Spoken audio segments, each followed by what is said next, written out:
Asibingelele eZimbabwe. Ngibingelele nakusesi la esizwe ngomuntu esimemeza basicela basisondele kuye. Wathi usazelaphi? TikTok. Usazi ngani? Emsebenzini la ngemfundiso yenu elijayele kusifundisa zona izinto. Manje uyasithusa ngoba la sithi siyifihlile akunamuntu osaziyo. Wasibona kanje? Akumelanga lethu-ke ngoba lingabantu babantu. Lingabantu babantu. Siyalazi imsebenzeni mihle kukhona okuningi esikulandelayo elake lisitshele khona esiyake sikusebenzisa sineza. Wena kusebenza ngani ngowethu umsebenzisi wazi? Mina ngilandela khona okela lisitshele khona. No sengisho la wena usebenza. Lapha mina ngine-shop leng yami. Yabo. Ngithengisa iziqoko konke khona ukho kuseshop. Ikonguthengisayo. Okay, akusithethe through usambise usho ukuphi nendawo. Okay.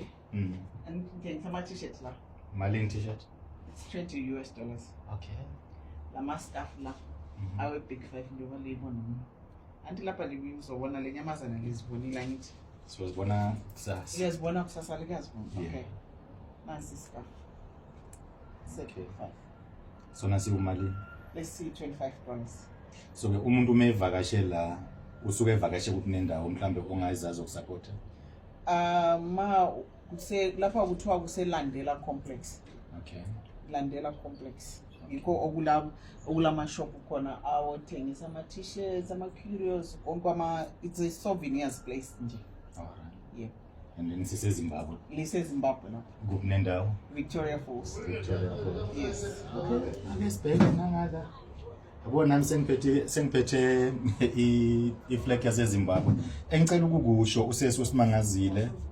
Ngicela kubo bonke abantu abasebenza umsebenzi okuhlukahlukana kwawo asibekeni phansi ukuqola ngoba akukho la ungazifihla khona.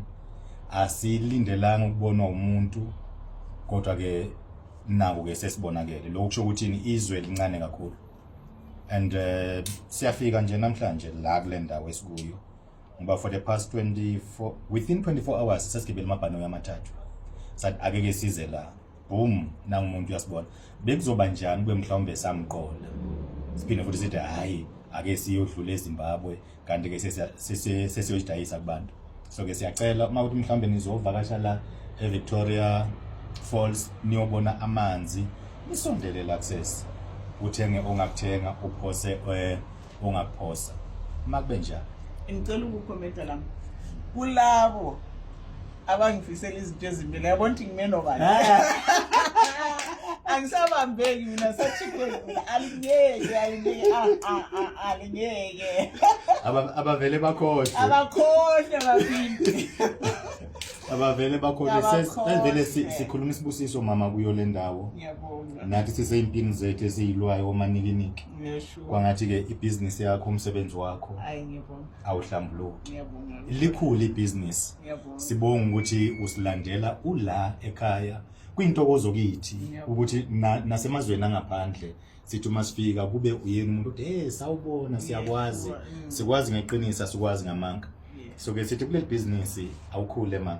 Ngiyabonga Next time masibuya mhlawumbe sizwe indaba ezimnandi ezinhle. Asizuhamba nathi singabuyanga la. Ivideo mhlawumbe soyifaka ngesilishi la. Ngiyabonga Yeke zile makube njalo mama.